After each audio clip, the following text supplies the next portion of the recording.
Abra sua Bíblia comigo no livro de Apocalipse.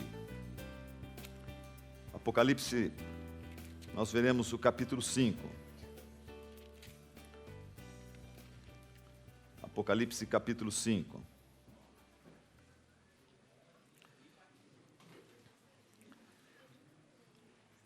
Mantenha a Bíblia aberta, enquanto isso escute essas considerações iniciais. Jovem, o que você chamaria de um grande evento, um evento imperdível? O que você chamaria de um grande evento?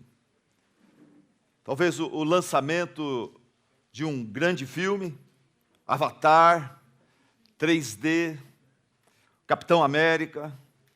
O que você chama de um grande evento? O que te excita em relação a eventos? Um jogo clássico, Santos e Corinthians, Brasil e Argentina. Ou um show especial, Vitor e Léo, Roberto Carlos, Leonardo. Ou um show de abertura das Olimpíadas, que sempre nos impressiona pela sua grandeza. Milhares e milhares de pessoas ali nas arquibancadas, todo aquele colorido show acontecendo, autoridades presentes, milhões de pessoas assistindo via satélite. O que você consideraria um grande evento? Em Apocalipse, nós temos o seguinte: temos o servo de Deus João sendo aprisionado numa ilha, sendo exilado numa ilha feia, chamada Ilha de Patmos. E ele foi colocado ali porque ele pregou o Evangelho de Deus. Ele pregou o Evangelho de Cristo, ele não se preocupou em ser um profeta politicamente correto. E ali o anjo do Senhor, naquele exílio, naquela prisão, o anjo do Senhor não o abandonou. Talvez alguns de vocês aqui estão numa ilha feia, deserta, se sentem abandonados, mas saiba, Deus está com você ali. Ele prometeu: nunca os deixarei, jamais os abandonarei. E Jesus estava com o seu servo ali. O anjo do Senhor lhe concedeu naquela ilha uma das visões mais lindas que o ser humano poderia ter. E concedeu para ele a revelação do Senhor Jesus Cristo e a revelação das coisas que haveriam de acontecer, coisas que nós estamos vivendo hoje, iremos viver no futuro. No capítulo 1, o anjo do Senhor disse para João: olha, eu vou revelar para você e você vai escrever as coisas que você já viu. Escreva aí sobre o Cristo ressuscitado. Escreva aí sobre o Cristo que subiu de volta à presença de Deus. No capítulo 2 e 3, o anjo falou: agora eu vou te mostrar, e você escreve aí as coisas que você está vendo, as coisas que estão acontecendo agora. E ele escreve a carta às 7 igrejas. Nós vimos uma das mensagens neste assunto. E depois do capítulo 4 até o capítulo 22, o anjo fala: agora você escreve as coisas que vão acontecer. E no capítulo 4, João é tomado pelo Espírito, ele tem essa visão do futuro, ele tem a visão do trono de Deus. Imagina um homem que viveu há mais de 2000 anos atrás, sem essa tecnologia toda que nós temos, sem aviões, helicópteros, sem satélites e tudo mais. Ele é levado ao céu, ele vê o trono de Deus. A gente percebe que ele tem dificuldades de descrever tudo que ele está vendo. Ele falta vocabulário, falta know-how para ele descrever essa visão celestial. E ele começa a falar sobre o trono glorioso de Deus, indescritível. Ele fala sobre a sala do trono, que é espetacular. Ele fala sobre um tipo de arco-íris parecendo esmeralda que circundava o trono. E ele fala que diante desse trono havia algo parecido como um mar de vidro, claro como cristal. E ele fala que ao redor do trono de Deus havia 24 tronos, 24 anciãos assentados nesses tronos, vestidos de branco, e todos eles com uma coroa de ouro nas mãos. E ao redor dos 24 tronos haviam milhões e milhões e milhões de anjos, na presença do Todo-Poderoso, adorando-o, cultuando-o.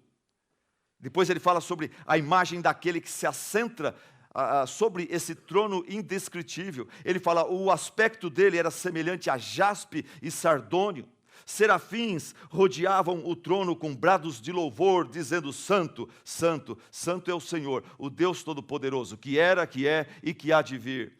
E os 24 anciãos, no começo desse culto, eles se ajoelham e adoram o que está assentado no trono. E eles tiram as suas coroas e as lançam diante do trono de Deus, dizendo: Tu, Senhor, Deus nosso, é digno de receber a glória, a honra e o poder, porque criaste todas as coisas e por tua vontade elas existem e foram criadas. Mas de repente, a adoração é interrompida. Algo acontece. Deus, do seu trono, ele se move. E no seu trono, Deus, ele pega um livro na forma de rolo. E ele ergue aquele livro. E aquele livro, a Bíblia fala que está escrito dos dois lados, está selado com 7 selos. E aí nós vamos ler o texto nosso, quando isso está acontecendo. Veja aí Apocalipse 5, versículos de 1 a 14. No meio daquele culto, João fala assim: Então eu vi na mão direita daquele que está assentado no trono um livro em forma de rolo, escrito de ambos os lados e selado com 7 selos. Vi um anjo poderoso proclamando em alta voz: Quem é digno de romper os selos e de abrir o livro? Mas não havia ninguém, nem no céu, nem na terra, nem debaixo da terra, que pudesse abrir o livro, ou sequer olhar para o livro. Eu chorava muito, porque não se encontrou ninguém lá no céu que fosse digno de abrir o livro e de olhar para ele. Então, um dos anciãos me disse: Não chore, eis que o leão da tribo de Judá, a raiz de Davi, ele venceu para abrir o livro e os seus 7 selos.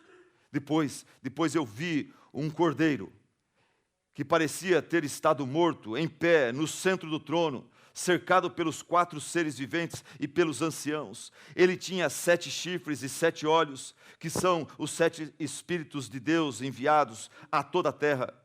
Ele se aproximou e recebeu o livro da mão direita daquele que estava sentado no trono. Ao recebê-lo, os 4 seres viventes e os 24 anciãos prostraram-se diante do Cordeiro. Cada um deles tinha uma harpa e taças de ouro cheias de incenso, que são as orações dos santos. E eles cantavam um cântico novo.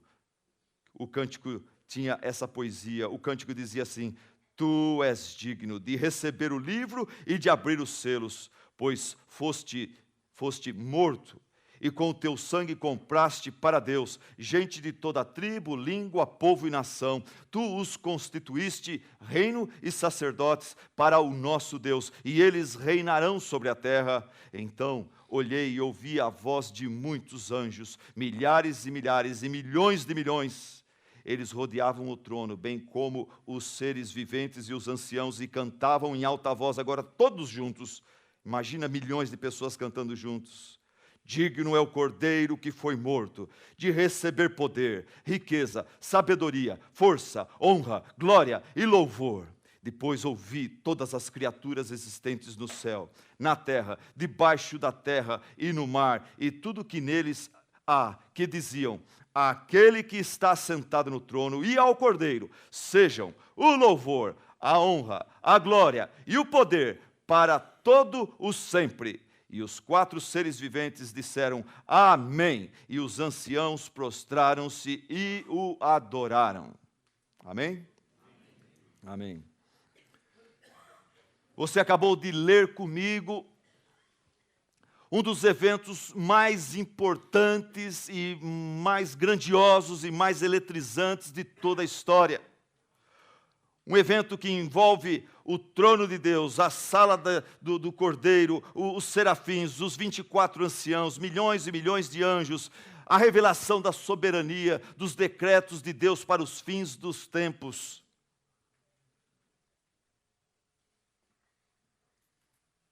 Em outras palavras, João, ele viu o momento quando Deus decidiu anunciar as coisas difíceis, mas muito importantes, que deveriam acontecer nos últimos dias. nossos dias e os dias por vir. E João viu o momento quando Deus iria anunciar essas coisas importantes do futuro e como finalmente Deus haverá de encerrar a história e instaurar o novo céu e a nova terra. E tudo isso estava num livro, num rolo selado. E a pergunta que foi feita no versículo 2, quando Deus pega esse livro, esse rolo, escrito dos dois lados, com 7 selos, quem é digno de romper os selos? Ninguém se apresenta, ninguém se levanta. Esta foi a pergunta solene, feita por um anjo. E a resposta foi espantosa. Não havia ninguém no céu, ou na terra, nem debaixo da terra, que pudesse abrir o livro, e nem mesmo alguém que tivesse dignidade, pelo menos para poder olhar para o livro. E eu pergunto, cadê os milhões de anjos e serafins? Não tem nenhum deles que pode olhar para esse livro, para pegá-lo e abri-lo? Cadê os querubins, na sua santidade? Cadê os santos do passado? Não tinha ninguém lá que podia pegar esse livro da mão de Deus. Cadê Enoque? Cadê Noé? Cadê Abraão? Abraão não poderia abrir esse livro? Cadê Moisés? A gente fala tanto de Moisés. Moisés não poderia abrir esse livro. Cadê Elias? Cadê Esther? Cadê Jeremias? Será que Isaías não poderia abrir esse livro? Ninguém. Vamos pensar no Novo Testamento. Cadê Pedro? Cadê Paulo? Cadê José? Cadê Maria? No Brasil se fala tanto de Maria. Cadê Maria? Ela não poderia abrir esse livro? Ela não é a mãe de Deus? Ela não é tão honrada, imaculada? Por que ela não poderia abrir esse livro? Não, ela não era digna disto. Cadê os cantores e artistas evangélicos que cobram 100 contos para vir na sua cidade, para falar para o povo pobre, falar para eles confiar no Senhor, enquanto eles ficam no hotel 5 estrelas de uma cidade de 100 quilômetros de distância, porque o hotelzinho da sua cidade é muito merreca para eles? Cadê esses cantores evangélicos? Cadê os pastores famosos da televisão? Ninguém podia abrir aquele livro, ninguém era digno lá no céu de abrir esse livro, ninguém podia nem sequer olhar para esse livro. Primeira lição que a gente tira daqui, olha gente, os heróis e celebridades do movimento evangélico da igreja hoje, lá no céu não são muita coisa não. A gente admira tanta gente aqui hoje, que está na mídia, que está na internet, a gente admira tantos homens e mulheres e grupos, mas lá no céu eles não são tão admiráveis assim, não são tão exaltados assim. Enfim, o silêncio que acontece lá no céu, e a incapacidade de todos de poder pegar esse rolo da mão de Deus, causou um mal-estar. Por isso, o João, naquele culto tão lindo, Deus pega o rolo, fala, quem que vai abrir? E o culto trava, não aparece ninguém, o contra-regras lá no céu, não sabe o que fazer, quem que vai abrir? Não tem ninguém para abrir o livro, João olha para os anciãos, os 24 anciãos, nada. E por isso João, ele se sente mal, ele tem um mal-estar. E o verso 4 fala que João começou a chorar. É como nós, pastores, às vezes nos sentimos quando um culto especial está tão legal, tem autoridades presentes, e está tudo planejado, e na hora H tem um negócio lá, o camarada não vai, ele tem que ir, ele não vai, e o som não sai. João se sentiu mal, e ele começou a chorar, e chorar muito, porque não se encontrou ninguém que fosse digno de abrir o livro, ou de olhar para ele. Mas graças a Deus, pelo versículo 5, versículo 7. Esses 2 versículos dizem, então um dos anciãos me confortou, me consolou, disse João, dizendo para mim, não chora, meu servo. Eis que o leão da tribo de Judá, a raiz de Davi, ele venceu para abrir o livro e os seus 7 selos. Então, João fala, então eu vi o cordeiro, que parecia ter estado morto, de pé agora, no centro do trono, cercado pelos 4 seres viventes e pelos anciãos. Ele tinha 7 chifres e 7 olhos, que são os 7 Espíritos de Deus enviados a toda a terra. Ele se aproximou e ele recebeu o livro da mão direita daquele que estava assentado no trono. Meus irmãos, jovens, no céu, diante de Deus, quando ninguém tem coragem ou dignidade de se levantar, Jesus se levanta. E quando Jesus se levanta, todos se assentam e dobram seus joelhos. Mais uma vez eu volto a dizer, as celebridades e heróis que a igreja tanto admira e exalta não são tão admiráveis e importantes, exaltados assim lá no céu. Ouvintes, Jesus Cristo e somente Jesus Cristo é inigualável em seu valor, dignidade, esplendor e glória. É isso que nós, pastores, desde o começo deste evento, desta conferência, estamos rogando que o Senhor nos use para abrir os seus olhos, para que você entenda isso. Jesus, e somente Jesus, Ele tem valor, dignidade, esplendor e glória inigualável. Não cometa o erro que o apóstolo Pedro cometeu no Monte da Transfiguração. Quando ele olha para Elias, ele olha para Moisés e olha para Jesus e fala, é tudo o mesmo valor, os três são importantes. Vamos fazer uma morada igual para os três. E Deus naquela hora fica irado e fala, não iguale o Cordeiro, o meu Filho amado, aos outros. Eu tenho prazer especial por ele. Ele foi declarado por mim Senhor sobre todas as coisas. Não venha igualando ele a um pregador, a um cantor, a um grupo musical, a um método de fazer igreja. Jesus Cristo, Ele é o Rei dos Reis. Ele é inigualável, indispensável e insubstituível. O resto é o resto. E a pergunta que surge, uma pergunta óbvia no texto, é por que somente Jesus é digno de abrir o selo? Por que Maria não é? Por que Pedro não foi? Por que os outros pastores não são? Porque só Jesus é digno de abrir esse livro profético na mão de Deus. Esse livro, lembre-se, ele revelava os decretos de Deus para o futuro. Esse livro revelava as coisas importantes que Deus estava decretando que iriam acontecer em relação à sua amada e querida igreja. A menina dos seus olhos.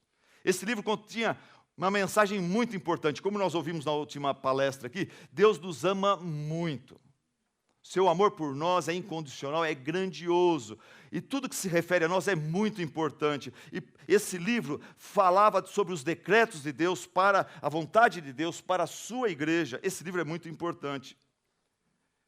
Então, no versículo 8, os 4 seres viventes respondem à pergunta, por que só Jesus é digno de abrir esse livro tão importante que revela os decretos de Deus acerca do futuro da sua querida e amada igreja?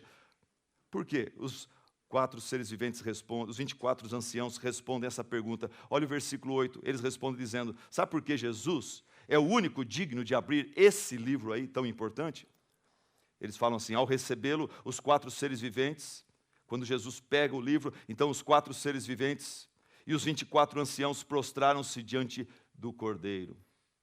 Cada um deles tinha uma harpa e taças de ouro cheias de incenso, que são as orações dos santos, e eles cantavam um cântico novo, dizendo, tu és digno de receber o livro e de abrir os seus selos, pois não foi Maria, não foi Pedro, não foi Paulo, não foi o pastor isso ou o pastor aquilo, não foi o pastor Silas, não foi o pastor Sayum, não foi o pastor Tim Coney que morreu na cruz por vocês, foi ele que morreu na cruz por vocês. Tu és digno, Senhor Jesus, de receber o livro e de abrir os seus selos, pois você foi morto. E com teu sangue você comprou para Deus homens de toda tribo, língua, povo e nação.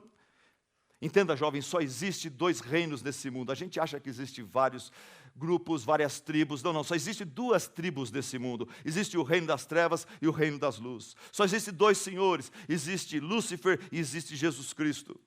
Por causa do pecado, eu e você, nós quebramos a lei de Deus. Nós nos rebelamos contra Deus. Nós declaramos motim, declaramos revolução contra a autoridade de Deus.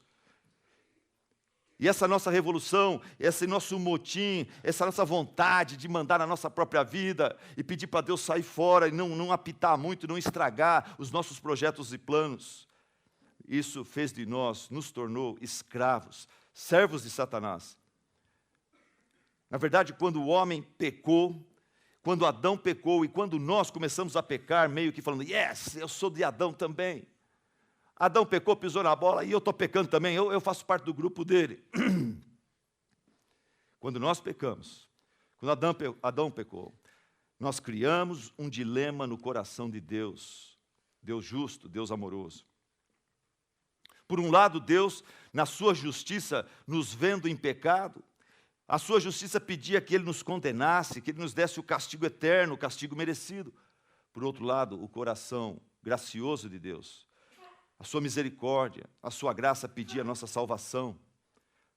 E o dilema divino, segundo nossa perspectiva, é: como poderia Deus revelar sua graça para pobres e miseráveis, pecadores, e ao mesmo tempo não violar a sua justiça?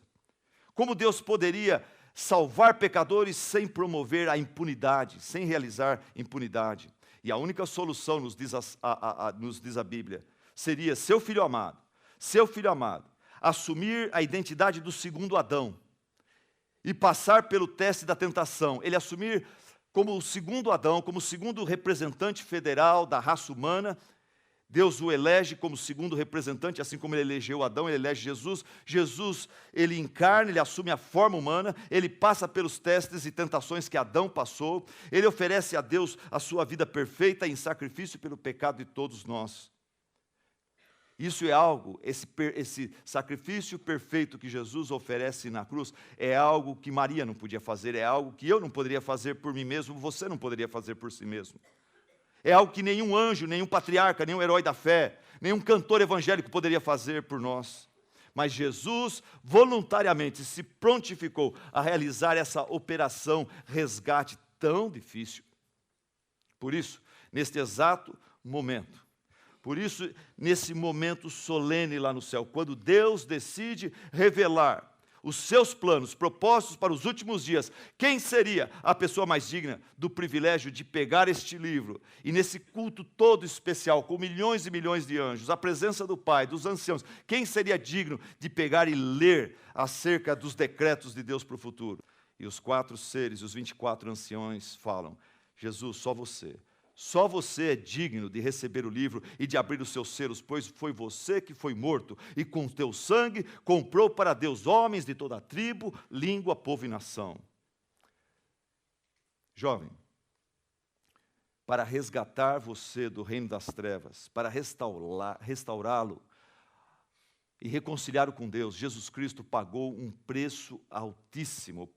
O apóstolo Pedro fala assim: coloca isso na sua cabeça.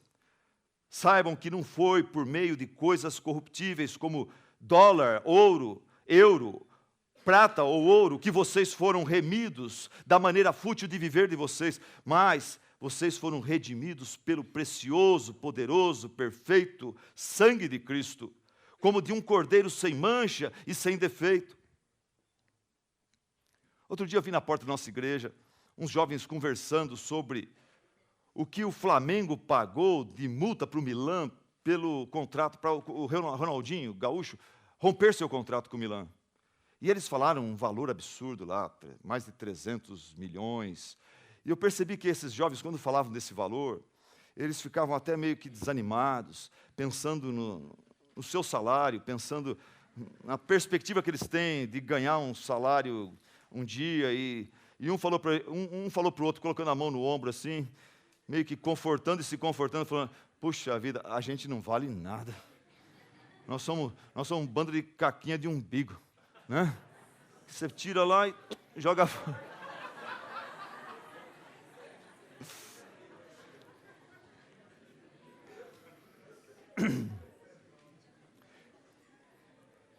E eu não tive coragem na hora, mas eu tenho agora de chegar para esses jovens. E vocês representam esses 2 jovens, tá bom? E eu chego para vocês e falo: por favor, não pensem assim acerca de si mesmos. Se você é crente em Cristo Jesus, você vale muito. Nenhum contrato milionário se compara com o contrato de Deus, que Deus pagou para você, para te remir. Você vale muito mais. Deus pagou por você muito mais do que o mundo está disposto a pagar pelo Messi, Cristiano Ronaldo e Neymar juntos. Não é isso que está dizendo o texto aqui? Por você Deus pagou muito mais do que 100 trilhões de euros.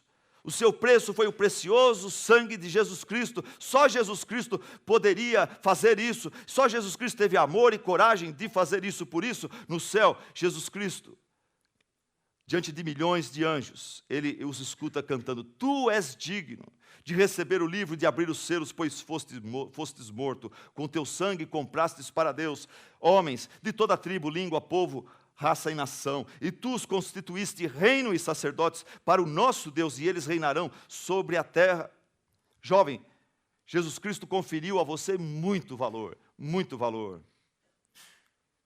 O que Jesus fez para você é parecido com o que um jovem numa ilha do Pacífico fez por uma jovem. Naquela ilha, as jovens... Aqui vai uma lição de namoro, amor, casamento já para vocês, tá? Isso é bônus, não está na mensagem. Mas naquela ilha,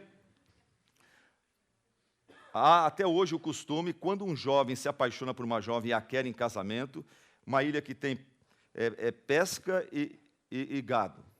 Então, o jovem, ele vai, se a moça é muito bonita, ele vai e oferece o dote, ele oferece ao pai da moça, pede ela em casamento e oferece 4 bois, 4 vacas, se ela é muito bonita. Se ela não é muito bonita, 3, 2. Se ela é feinha, uma cabeça de boi, né? Talvez um peixinho. E tinha naquela ilha, uma moça, ela cresceu um pouco mais do que as outras, ela ficou meio alta, e ela foi ficando envergonhada, ela era magra e alta, e ela foi ficando envergonhada da sua altura, e ela foi criando aquele complexo de inferioridade que vem do inferno. O complexo de inferioridade vem de lá do Paraguai, lá do inferno, né?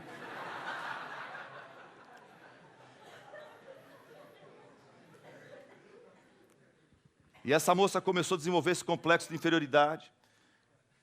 E isso a pessoa que é complexada, ele começa a se encurvar. E essa moça começou a se encurvar, e não cuidava da sua aparência mais. Ela jogava o cabelo, tinha vergonha de si mesma, ela jogava o cabelo e andava pela cidade com vergonha, pedindo desculpa para os outros por estar ali. E esse jovem se apaixonou por ela, viu nela potencial. E falou: eu vou fazer dela uma linda esposa, uma linda mulher. E se apaixonou e começou a paquerá-la. Ela não aceitava. Ela, como o pastor pregou aqui ontem à noite, ela fugia dos avanços dele e tudo mais. Mas ele criou coragem e declarou seu amor. E um dia ele foi na casa do pai, falar com o pai da moça. E o pai da moça esperava, como nós falamos, um peixe, uma cabeça de gado. Mas ele fez questão de oferecer 7 cabeças de gado, e gado gordo, bonito. E logo aquela fofoca correu pela cidade, nos salões de beleza, por todos os lugares, nos shoppings, como costuma acontecer, na saída da igreja. E as mulheres cutucavam uma outra: você ouviu? O fulano tão lindo, tão bonito, tão desejável, ele foi lá, ele ofereceu por aquela mulher, ofereceu 7 cabeças. E aquela mulher, conforme viu esse rapaz fazendo isso por ela diante do seu pai, da sua família, ela foi se sentindo amada, ela foi se sentindo dignificada, e ela começou a levantar a cabeça, a pentear seus cabelos, escová-los, começou a ter motivação para isso. E a história...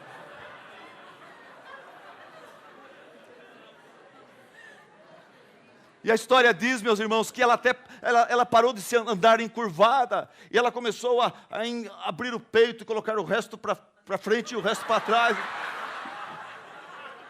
E ela começou a andar como Gisele Bündchen A Gisele Bündchen anda de outro jeito, eu não vou fazer aqui, que eu não levo o jeito.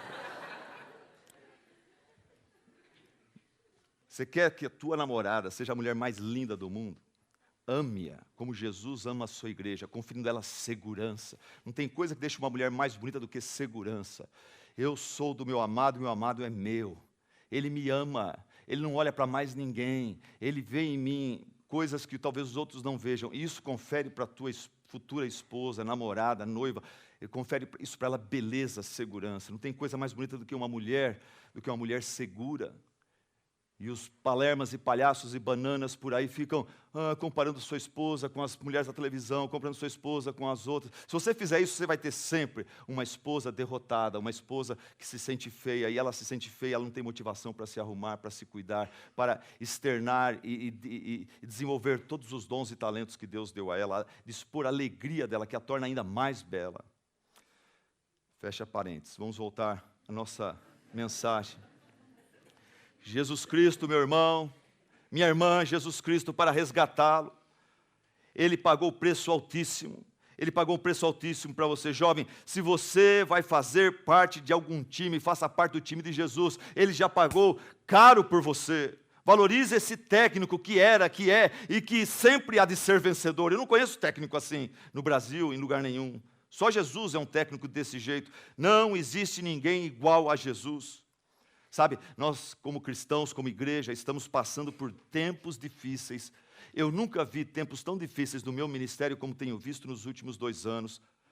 Quantos problemas que antigamente não aconteciam com tanta frequência na igreja estão acontecendo agora. Homossexualismo, divórcio e mesmo problemas na área financeira entre membros da igreja. Isso tem me entristecido, isso tem às vezes me deixado pesaroso, me posto de madrugada a orar, chega a perder o sono para estar orando por esses irmãos, pela igreja de Cristo, mas eu não estou preocupado, eu decidi não me preocupar, porque eu sei que o meu Jesus é vencedor, eu sei que o meu Redentor vive e que Ele voltará e estabelecerá seu reino com justiça.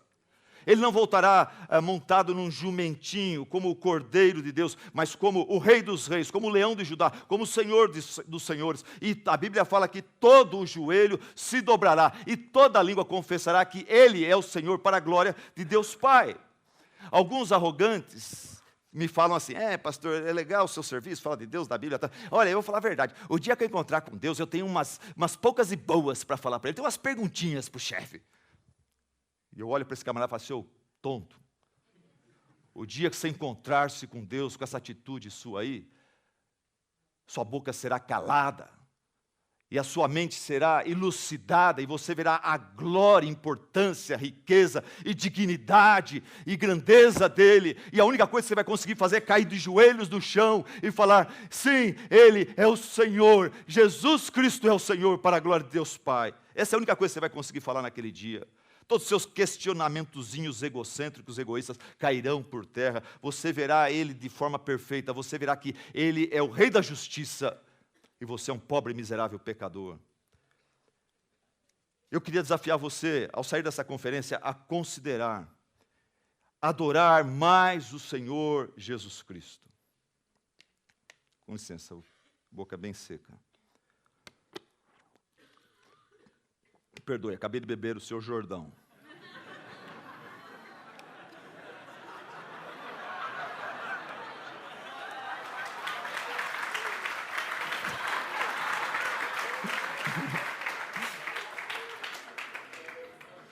Obrigado, Pepa, pela ajuda.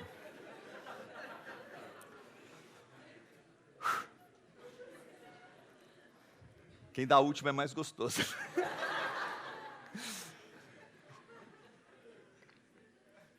Vamos lá? Diante de tudo isso que nós estamos ouvindo aqui, meus amados, jovens, eu quero desafiar você a considerar, adorar mais o Senhor Jesus. No céu, Jesus Cristo, no céu, aonde as coisas realmente interessam. No céu, onde a justiça impera. Aqui na terra é uma injustiça. O camarada, porque ele tira um pouquinho a roupa e consegue entrar num concursinho da Rede Globo Televisão e faz parte do BBB, ele vira celebridade, ele passa a ganhar dinheiro, ele passa a ter convites, ele passa a ser adorado, exaltado pelas ruas. Isso não é justo. Um rapaz analfabeto que não sabe, não tem opinião boa sobre nada, um rapaz imoral ser considerado celebridade, ser adorado pelas pessoas. Isso não é justo, isso está errado. Isso embrulha meu estômago. Mas no céu, aonde só é honrado quem realmente merece, no céu Jesus Cristo já é reconhecido. Ele é adorado como a pessoa mais importante do universo. Um dia todas as pessoas o reconhecerão e adorarão também.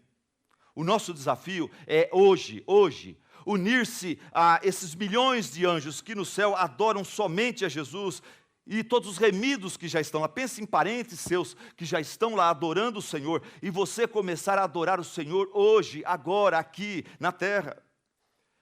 O desafio para você é parar de pensar tanto sobre você mesmo, parar de pensar tanto em seus planos, seus alvos, e pense mais sobre Jesus, seu reino, seus interesses, sua dignidade.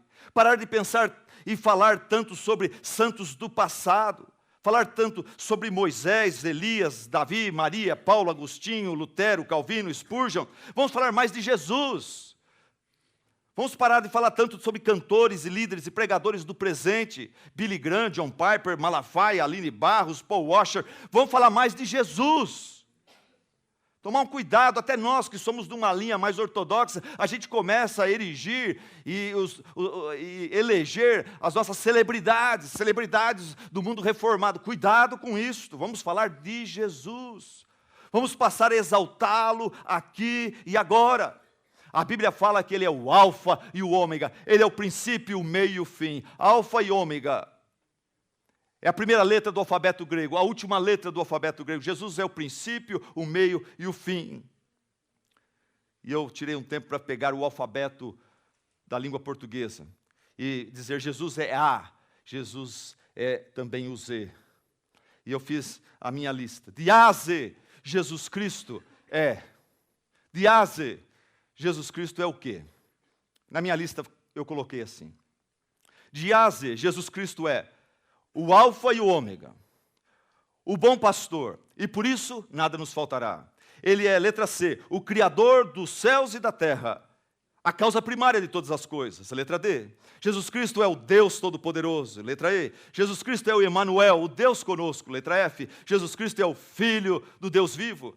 Jesus Cristo é o grande eu sou. Jesus Cristo é o homem de dores, servo sofredor. Jesus Cristo é o intercessor, aquele que hoje está sentado à direita do Pai e intercede por nós. Jesus Cristo é o juiz dos juízes. Ele é o nosso supremo tribunal celestial. Jesus Cristo é o Kaiser, o imperador dos imperadores, o rei dos reis. Jesus Cristo é o lírio dos vales, a estrela da manhã. Letra M, Jesus Cristo é o Messias profetizado no Antigo Testamento e revelado no Novo Testamento. Jesus Cristo é o Nazareno que estabeleceu a nova aliança no seu sangue. Jesus Cristo é o onipotente Deus, o Deus autossuficiente, que não habita em templos construídos por mãos humanas, mas Ele quer habitar no seu coração e naqueles que já creem nele, Ele habita no seu coração, Ele quer relacionamento conosco. Letra P, Jesus Cristo, Ele é o pão da vida, Ele é o único capaz de satisfazer os anseios e fome da nossa alma. Jesus Cristo é o Redentor, o Rei dos Reis, nossa rocha eternal. Jesus Cristo é o sumo bom pastor, que dá vida pelas suas ovelhas. Jesus Cristo é o Todo-Poderoso, o grande El Shaddai. Jesus Cristo é o único mediador entre Deus e os homens. Jesus Cristo é a videira verdadeira, nossa fonte de vida, amor e paz. Jesus Cristo é o X da equação da vida. Sem Ele, nada faz sentido. Sem Ele, não podemos fazer nada. Jesus Cristo é o zeloso pela vontade e glória do Pai. Esse é o meu Jesus Cristo, amém? Amém? E a Bíblia fala que dele, por ele e para ele são todas as coisas. Por favor, jovem, não se intimide com as celebridades dessa vida, não se intimide com Xuxa, com Maria Gabriela, com Ivete Sangalo, não se intimide com esses bacanões das novelas de Hollywood, não se intimide nem mesmo com o diabo, não se intimide com os falsos profetas que já estão aqui, não se intimide com a besta que, se não surgiu, vai surgir com certeza. Em vez de se intimidar com os inimigos da cruz e da igreja, olhe para Jesus Cristo, olhe para Jesus Cristo. A Bíblia fala que o Senhor Jesus, Ele é aquele que vem montado num cavalo branco muito grande e fogoso, que o seu nome, esse cavaleiro, o nome dele é fiel e verdadeiro, palavra de Deus. Ele é quem julga e guerreia com justiça. Jesus Cristo, olhe para ele, não olhe para as celebridades desse mundo, olhe para esse cavaleiro. Seus olhos são como chamas de fogo, em sua cabeça há várias coroas, muitas coroas, o seu manto está tingido de sangue, você percebe ali? O sangue da cruz manchou o seu manto, é o sangue que Ele derramou por amor a você. Os exércitos, Ele comanda os exércitos do céu, e esses exércitos os seguem todos vestidos de linho fino, branco e puro, montados em cavalos brancos também. Da sua boca sai uma espada afiada, em seu manto e na coxa dele está inscrito Rei dos Reis e Senhor dos Senhores. Ele, biblicamente, profeticamente, ele já lutou e derrotou e venceu o diabo, a besta, os falsos profetas, as celebridades e reis da terra que se levantam contra ele. Esse é o nosso Jesus. Olhe para ele. Olhe para ele. A Bíblia diz que dele, por ele, para ele são todas as coisas. Jesus Cristo é incomparável. Ninguém é igual a ele. Só ele é digno de ser o Senhor da minha vida, da sua vida. Só ele é digno de ser o meu rei, o seu rei, o meu tudo, o seu tudo. Ele tem direito sobre minha vida, ele tem direito sobre a sua vida. Eu já disse para ele: Senhor Jesus, você pode fazer o que o Senhor quiser do meu namoro, da minha família, do meu emprego, do meu dinheiro, do meu ministério, da minha saúde, da minha vida. Tu és digno da minha confiança, dependência, adoração. Jovem, você já falou isso para Jesus. Senhor, você faça o que o Senhor quiser da minha vida de solteiro, ou se o Senhor quiser da minha vida de casado. O meu namoro está nas tuas mãos. Me perdoa por idolatrar um namorado que eu nem tenho ainda, uma namorada que eu nem tenho ainda. Me perdoa por idolatrar o casamento. Me perdoa por idolatrar, Senhor, o meu namorado, e pensar mais nele do que em Ti.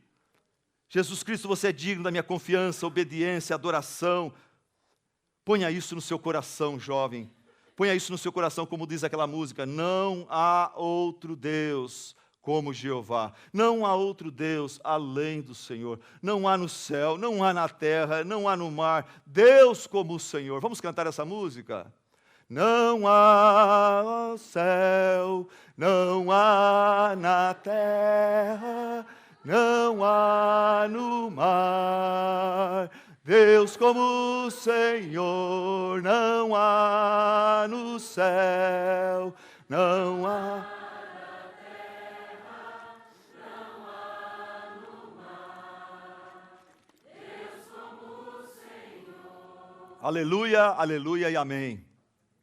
Sendo isso tudo verdade, como então eu deveria voltar para casa agora? Como eu deveria definir minha vida daqui para frente?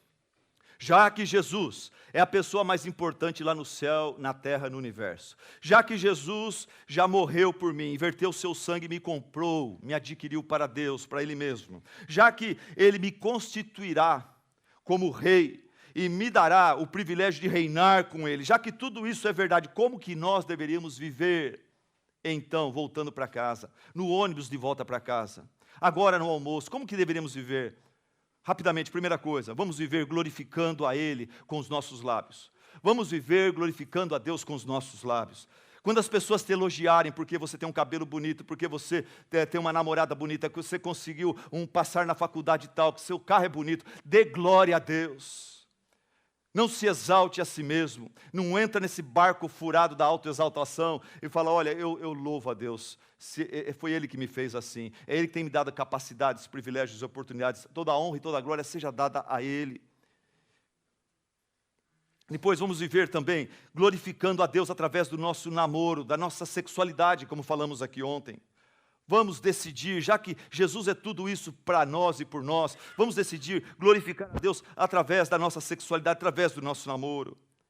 Não vamos namorar por namorar, como o mundo faz, como se namoro fosse um estilo de vida para a gente curtir o sábado à noite, ter alguém com quem sair e ir para a igreja. Não faça isso. Não toque o coração de alguém se você não está sério sobre assumir um compromisso com aquela pessoa. Não fala facilmente para a pessoa: eu te amo, você é especial para mim, tal, e fica cantando tudo, usando até essas frases de música sertaneja para levar a moça, coitada, a se entregar a você, e depois você, na verdade, você foi um hipócrita desde o começo. Não faça isso.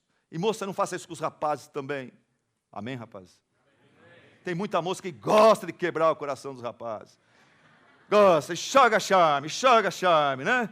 E o coitado vem com aquele canto da sereia, ele vem todo, né?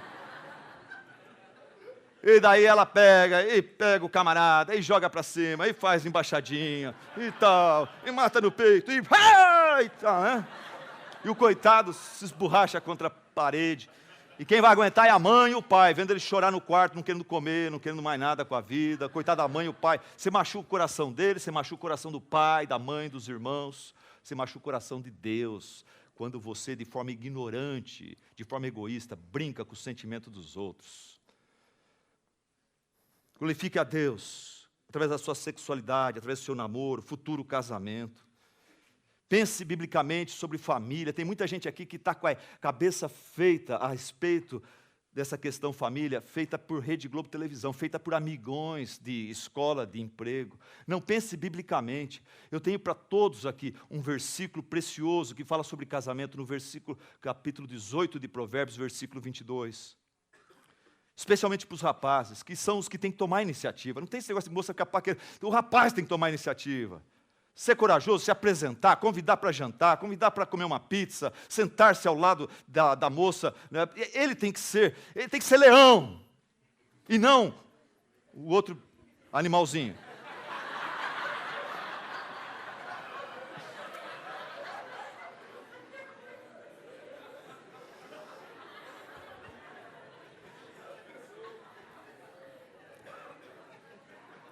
Sociedade dirigida pelo diabo está tornando leões em gazelas.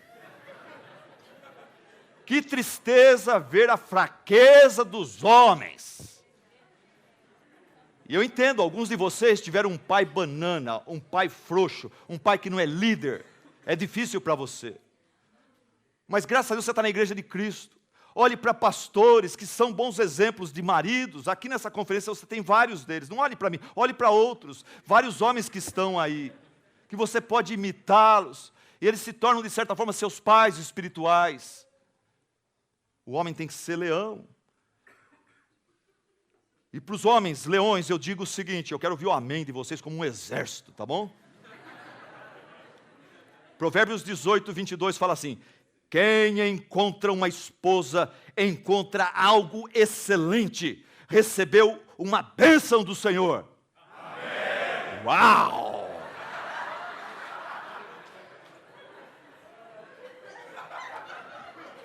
Glória a Deus. Eu acredito. Todas as gazelas caíram por terra.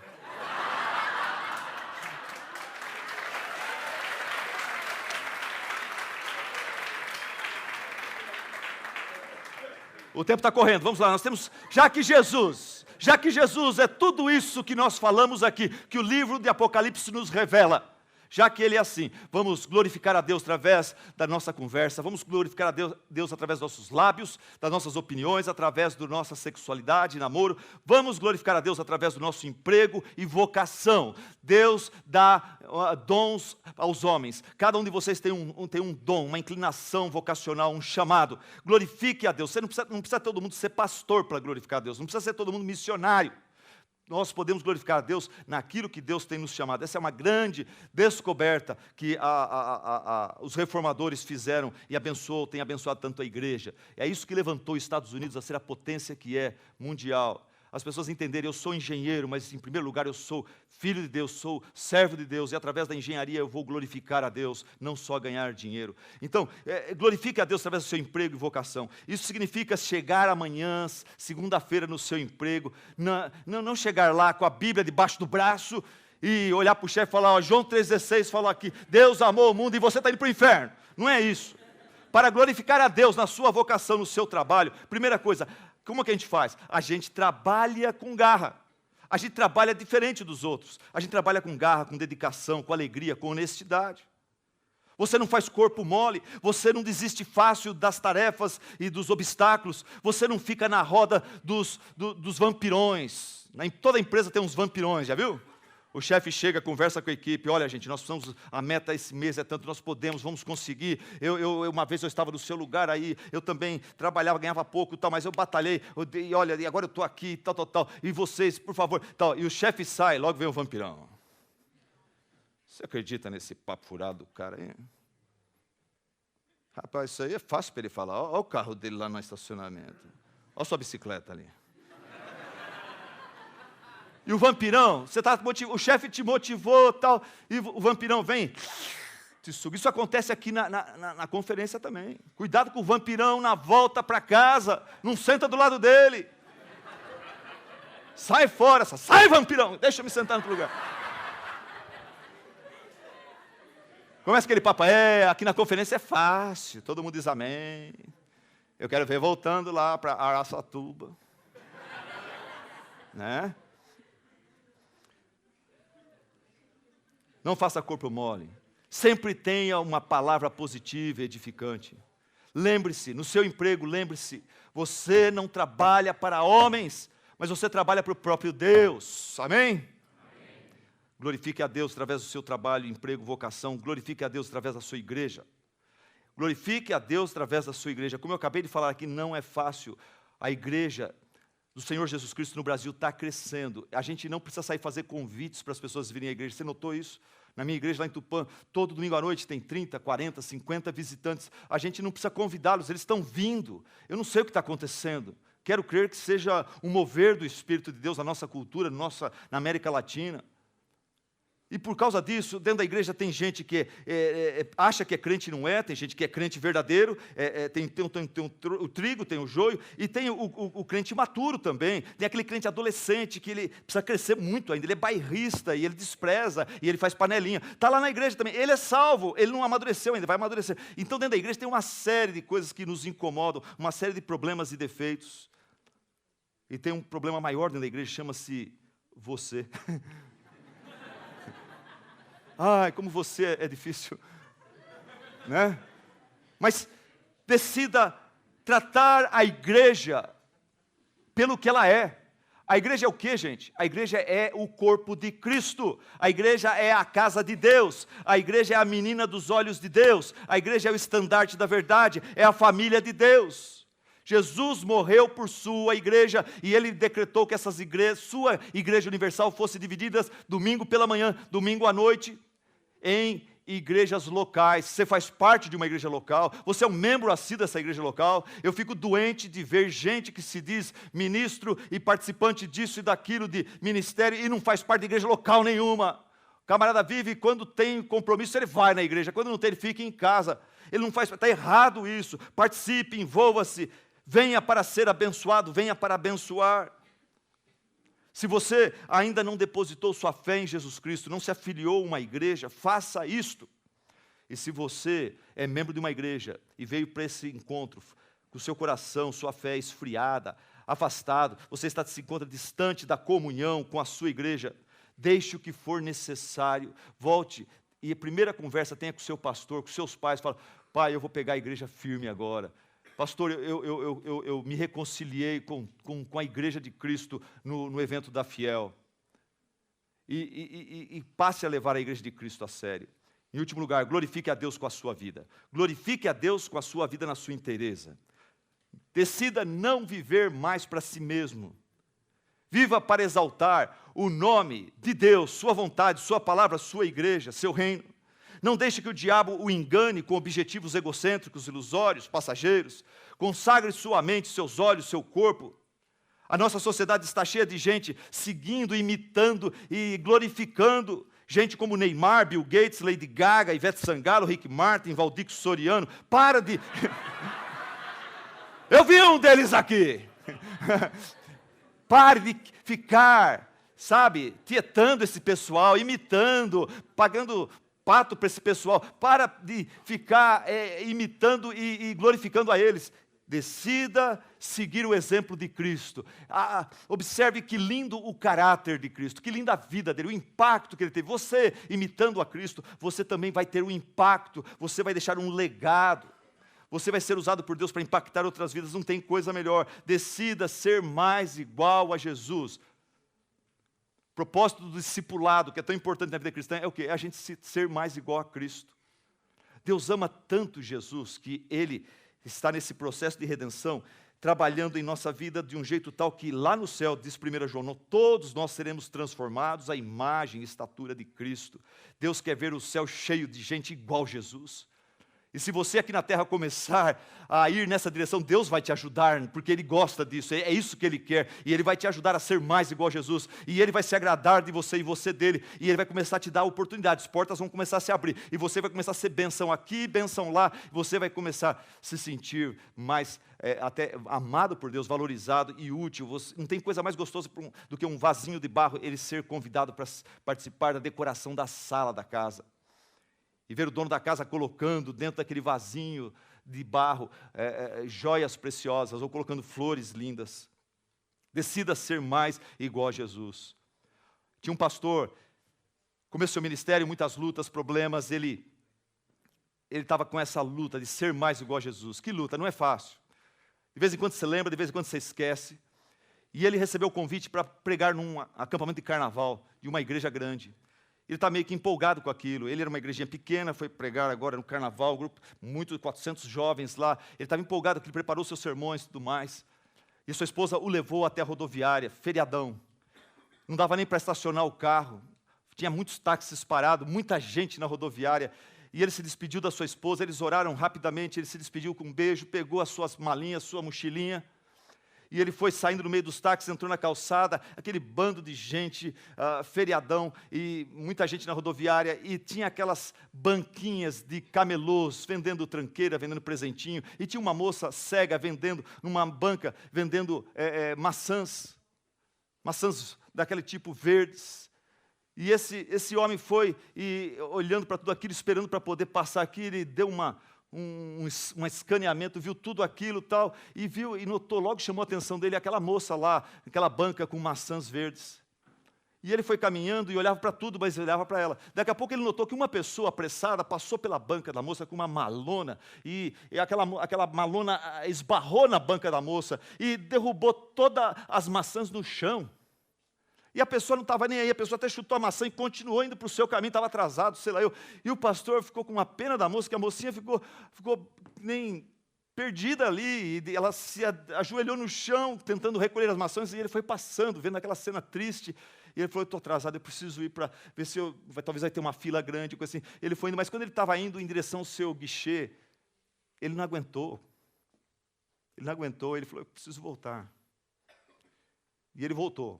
Ele voltou, encostou sua mala num canto e foi ajudando a moça a recolher as maçãs. Falou, eu estou aqui para te ajudar, calma, fica aí, você não vem aqui não. Aqui. E foi pegando e recolheu o que deu para recolher. O que não tinha se estragado, o que não tinha se espatifado, não tinha estragado. Ele foi recolhendo, e a moça estava chorando. E ele recolhendo, daqui a pouco, a hora que recolheu tudo, ele deu algumas palavras de conforto, de consolo para a moça. Calma, vai tudo dar certo. E daí ele criou coragem e tirou da sua carteira uma nota de 100. E ele falou, moça, eu sei que você teve um prejuízo aqui, a pessoa não intencionou fazer isso, mas aconteceu, e eu estou te dando uma nota de R$100 aqui, tá bom? É um presente para você, para compensar toda a sua perda. A moça chorando, pegou aquilo, sentiu a nota e falou, moço, você é Jesus Cristo? Você é Jesus? Porque tudo que ela tinha ouvido de Jesus estava sendo representado através desse ato de carinho, de altruísmo que esse irmão estava fazendo. O melhor sermão que ele pregou naquele caminho foi esse daí. E eu queria desafiar você, sair daqui falando, chega de querer imitar esse ou aquele, celebridades deste mundo, que até desprezam o meu Deus com as suas músicas, com esse estilo de vida. Eu quero ser mais igual a Jesus.